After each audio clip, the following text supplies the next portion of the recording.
সুপ্রিয় দর্শক, আসসালামু আলাইকুম।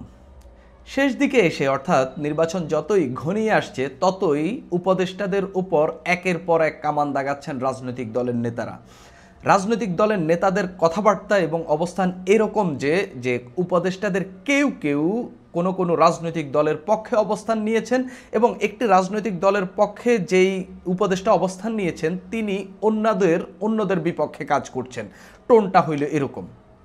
আমি এখানে বলার চেষ্টা করব আসলে কোন কোন উপদেষ্টা কোন কোন রাজনৈতিক দলের পক্ষে অবস্থান নিয়েছেন বলে ইঙ্গিত করা হচ্ছে সেটা, এবং তাদের নামটা বলার চেষ্টা করব। আমার অনুমান এবং তাদের যে ইঙ্গিত বা তাদের আগের যে হিস্ট্রি আর এই উপদেষ্টা এবং হচ্ছে যে রাজনৈতিক দলগুলোর কথাবার্তা বলার যে আগের হিস্ট্রি, সেই হিস্ট্রির সঙ্গে মিলিয়ে আমি আসলে বলার চেষ্টা করব আসলে কোন উপদেষ্টা কার পক্ষে কাজ করছেন। শুরুতে একটু বলা দরকার যে হচ্ছে এই পর্যায়ে এই গত কয়েকদিনে যে উপদেষ্টাদেরকে নিয়ে যে কথাবার্তা বলা হচ্ছে, এই কথাবার্তা বলার শুরুটা করেছে এনসিপির আহ্বায়ক নাহিদ ইসলাম একটা বেসরকারি টেলিভিশনকে একটি সাক্ষাৎকার দিয়েছেন। সেই সাক্ষাৎকারে তিনি বলেছেন উপদেষ্টাদের কেউ কেউ সেফ এক্সিটের জন্য লেয়াজো করছেন এবং সেফ এক্সিটের পথ খুঁজছেন, এবং তিনি এভাবে বলেছেন সেফ এক্সিট যারা খুঁজছেন প্রয়োজনে তাদের নামও প্রকাশ করে দেবেন।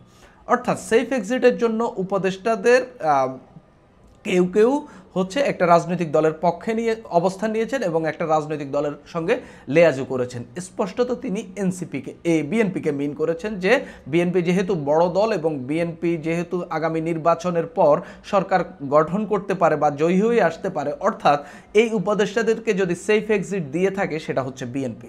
সেই জায়গা থেকে বিএনপির সঙ্গে উপদেষ্টাদের বড় একটি অংশই উপদেষ্টাদের সঙ্গে লেয়াজু করছে।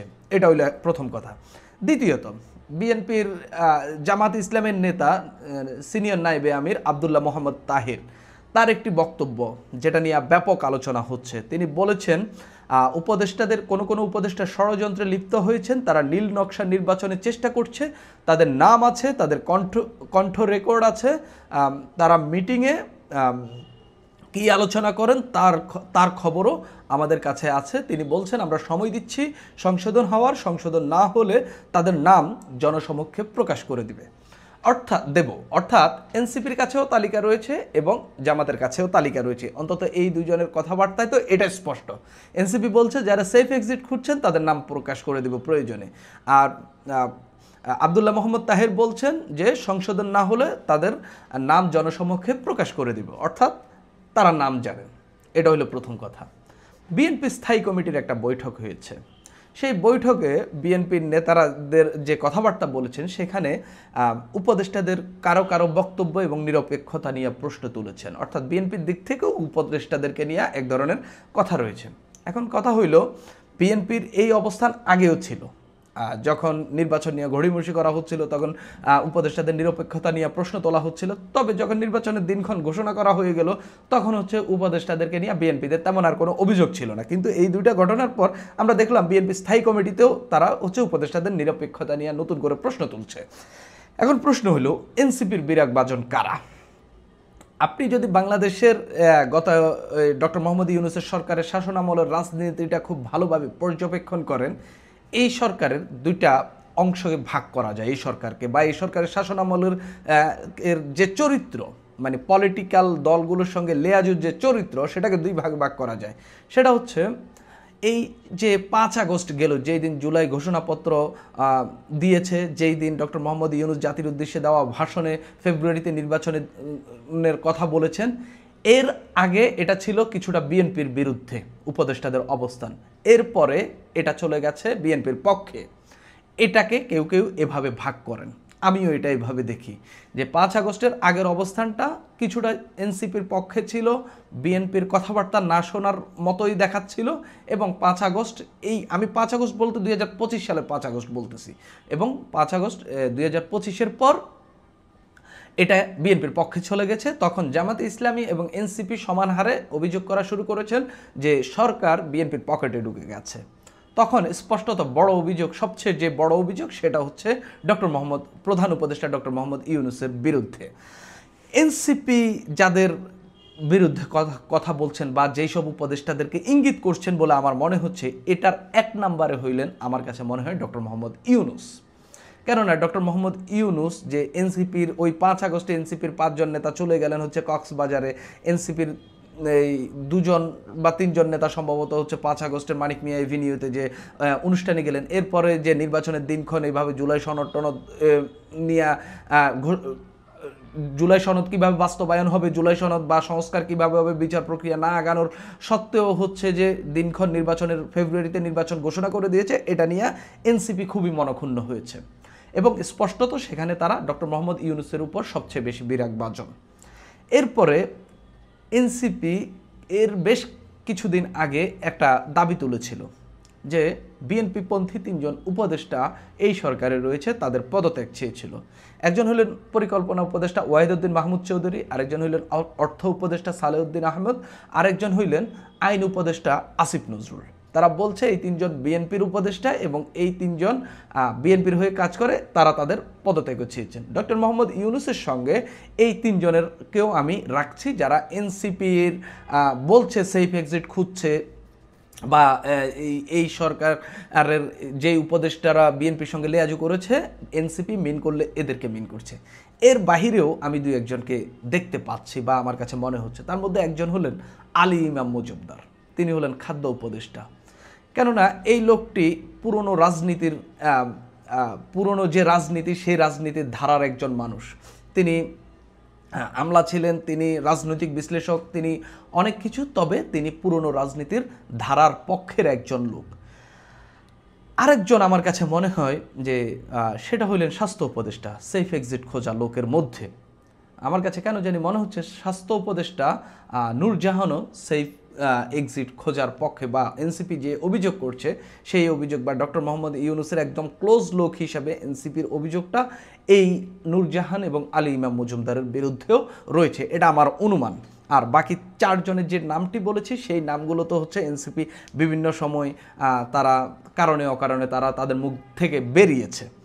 জামাত যাদের বিরুদ্ধে বিরাগভাজন বা জামাত যেটা বলার চেষ্টা করছে যে উপদেষ্টাদের কেউ কেউ একটা দলের পক্ষে অবস্থান নিয়েছে এবং নির্বাচনকে বানচাল করার চেষ্টা করছে, এবং তাদের কণ্ঠ জামাতের কাছে রেকর্ড আছে, অর্থাৎ জামাত খুব পাওয়ারফুল যে হচ্ছে সরকারের উপদেষ্টাদের মিটিংয়ের রেকর্ডও তাদের কাছে থাকতেছে, এবং কল রেকর্ড কিনা সেটাও থাকতেছে তাদের কাছে, এবং তারা সেটার নাম প্রকাশ করে দেবে, কল রেকর্ড প্রকাশ করে দিতে পারবে। জামাতের সবচেয়ে বড় মনক্ষুণ্ণ আমি যেটা মনে করি সেটা হচ্ছে ডক্টর মোহাম্মদ ইউনুসের উপর। 5 আগস্ট যখন ডক্টর মোহাম্মদ ইউনুস ঘোষণা দেয় জাতির উদ্দেশ্যে তিনি রাতের 8টায় ভাষণ দেবেন, তখনই আবদুল্লাহ মোহাম্মদ তাহের একটা মন্তব্য করেছিলেন যে নির্বাচনের দিনক্ষণ ঘোষণা করলে বা নির্বাচনের সময় ঘোষণা করলে এটা তারা মানবে না, এরকম একটা কথাবার্তা তিনি বলেছিলেন। এরপরে আমরা দেখলাম বিভিন্ন সময় জামাত এই যে এভাবে দিনক্ষণ ঘোষণার বিরোধিতা করেছিলেন, তবে তারা ফেব্রুয়ারিতে নির্বাচন যে হচ্ছে বা ফেব্রুয়ারিতে নির্বাচন যে এই সময়টার পক্ষে বক্তব্য দিলেও যে এই যে সরকার হচ্ছে আলোচনা না করে, সরকার হচ্ছে জুলাই সনদের বাস্তবায়ন না করে, সরকার হচ্ছে সংস্কার প্রক্রিয়ায় একটা জায়গায় না এনে যে সরকার এটা দিনক্ষণ ঘোষণা করে দিল, এটার তীব্র বিরোধিতা করে জামাত। এবং ডক্টর মোহাম্মদ ইউনুস যে এভাবে এটা ঘোষণা করে দিয়েছেন তার জন্য ডক্টর মোহাম্মদ ইউনুসের বিভিন্ন সময় সমালোচনা করেন। আমি মনে করি এই উপদেষ্টা পরিষদের মধ্যে জামাত এখন সবচেয়ে বেশি যার বিরুদ্ধে কথা বলে, যাকে যিনি বিএনপির হয়ে নির্বাচনের দিনক্ষণ ঘোষণা করে দিয়েছে বলে মনে করে জামাত ইসলামী, সেটা হলো ডক্টর মোহাম্মদ ইউনুস। এই ছাড়া যেই 3 জন উপদেষ্টার পদত্যাগ চেয়েছিল হচ্ছে এনসিপি, সেই 3 জন উপদেষ্টার উপরও জামাত ইসলামী বিরাগভাজন। তারা 3 জন হলেন সালেউদ্দিন আহমেদ, তারা হইলেন ওয়াহিদউদ্দিন মাহমুদ চৌধুরী এবং আসিফ নজরুল। এটা গেল জামাতের পক্ষে। এই ছাড়া মনে করে যে জামাত মনে করে থাকে এরাই হচ্ছে সরকারের মূল নীতি নির্ধারক এবং এরাই হচ্ছে এই সরকারের হয়ে বিএনপির পক্ষে কাজ করছে বলে মনে করে। এর বাইরেও আরও অনেকজন থাকতে পারে, তবে আমার অনুমান হচ্ছে না। বিএনপি বলছে যে উপদেষ্টাদের কেউ কেউ নিরপেক্ষতা হারিয়েছেন এবং তাদের বক্তব্যে মনে হচ্ছে যে তাদের নিরপেক্ষতা নেই। আমি মনে করি বিএনপি এখন সবচেয়ে বেশি বিরাগভাজন যে উপদেষ্টার উপর, সেটা হলো আসিফ মাহমুদ সজীব ভুঁইয়া। বিএনপির যদি সবচেয়ে বেশি ফেল করে সেটা হচ্ছে আসিফ মাহমুদ সজীব ভুঁইয়ার কাছে ফেল করেছে। বিএনপি বিভিন্ন সময় আসিফ মাহমুদ সজীব ভুঁইয়ার কাছে ধরা খেয়েছে, যেহেতু আসিফ মাহমুদ সজীব ভুঁইয়ার কাছে একটা মন্ত্রণালয়ের পাওয়ার রয়েছে, একটা না দুইটা মন্ত্রণালয়ের পাওয়ার রয়েছে, তিনি সেই পাওয়ার এক্সারসাইজ করে বিএনপিকে আসলে বিভিন্ন সময় ইশরাকের ইস্যুতে, তামিম ইকবালের ইস্যুতে বিএনপিকে আসলে পরাজিত করেছে। অর্থাৎ আসিফ মাহমুদ সজীব, এছাড়া আসিফ মাহমুদ সজীব ভুঁইয়ার এলাকার যে ঘটনা, যেসব ঘটনা, আসিফ মাহমুদ সজীব ভুঁইয়ার যেসব যে রাজনীতি বা তার যে বক্তব্য, সেগুলো হচ্ছে অনেক সময় বিএনপির বিপক্ষে গেছে এবং বিএনপি স্পষ্টত তাদের নেতারা বেশ কয়েকবার এই আসিফ মাহমুদ সজীব ভুঁইয়ার বিপক্ষে কথা বলেছেন। এছাড়া ছাত্র উপদেষ্টা হিসাবে মাহফুজ আলমের কে ওই পক্ষপাতিত্বমূলক উপদেষ্টা হিসাবেই দেখেন, যিনি এনসিপির পক্ষপাতিত্বমূলক উপদেষ্টা হিসাবে দেখে থাকে বিএনপি। এছাড়া আরও একটি ফ্যাক্টর রয়েছে, বিএনপি কয়েকজন উপদেষ্টাকে অপছন্দ করার বলে আমার কাছে মনে হয়, বা রাজনৈতিক যে অবস্থা দৃষ্টে মনে হয় যে হচ্ছে যেই উপদেষ্টারা আসলে নির্বাচনকে পেছাতে চান, সেই কয়েকজন উপদেষ্টাদের উপর বা বিশেষ সহকারীর উপর বিএনপি বিরাগভাজন। আমি আসলে সেটার নাম বলতে চাই না, তবে এখানে একটা বিষয় খুবই গুরুত্বপূর্ণ। বাংলাদেশে যে মন্ত্রণালয়টি সবচেয়ে বেশি অ্যাক্টিভ থাকার কথা ছিল, যেই উপদেষ্টাটি সবচেয়ে বেশি অ্যাক্টিভ থাকার কথা ছিল, যে উপদেষ্টা সবচেয়ে বেশি খারাপ কাজের কারণে সমালোচিত হওয়ার কথা ছিল, আমাদের তিনটা রাজনৈতিক দলের একটাও উপদেষ্টা জাহাঙ্গীর আলম চৌধুরী, স্বরাষ্ট্র উপদেষ্টা জাহাঙ্গীর আলম চৌধুরীকে নিয়ে খুব বেশি বিরাগভাজন হতে দেখা যায়নি। মাঝে মধ্যে এনসিপি দুই একটা বক্তব্য দেন, দুই একজন নেতা দুই একটা বক্তব্য দেন, কিন্তু বাংলাদেশের আইন শৃঙ্খলা পরিস্থিতি ওই অর্থে স্বাভাবিক না হলেও আমরা এখনও দেখছি স্বরাষ্ট্র উপদেষ্টা জাহাঙ্গীর আলম চৌধুরী ঠিকঠাক এখনও চেয়ারে রয়েছেন, তাকে নিয়ে তেমন কোনো আলাপ জুলাপ নেই। বাকি উপদেষ্টাদের পক্ষপাতিত্বমূলক আচরণ রয়েছে বলে বলা হয়, উপদেষ্টারা নিরপেক্ষতা হারিয়েছেন বলে বলা হয়, কিন্তু আমাদের এই গুণী উপদেষ্টা, স্বরাষ্ট্র উপদেষ্টা জাহাঙ্গীর আলম চৌধুরীকে নিয়ে খুব বেশি কথাবার্তা নেই। সুপ্রিয় দর্শক, আমি যে কথাগুলো বলেছি আপনারা সেটার সঙ্গে একমত কিনা, দ্বিমত হলেও অবশ্যই মন্তব্য করে জানাবেন। আজ এই পর্যন্তই।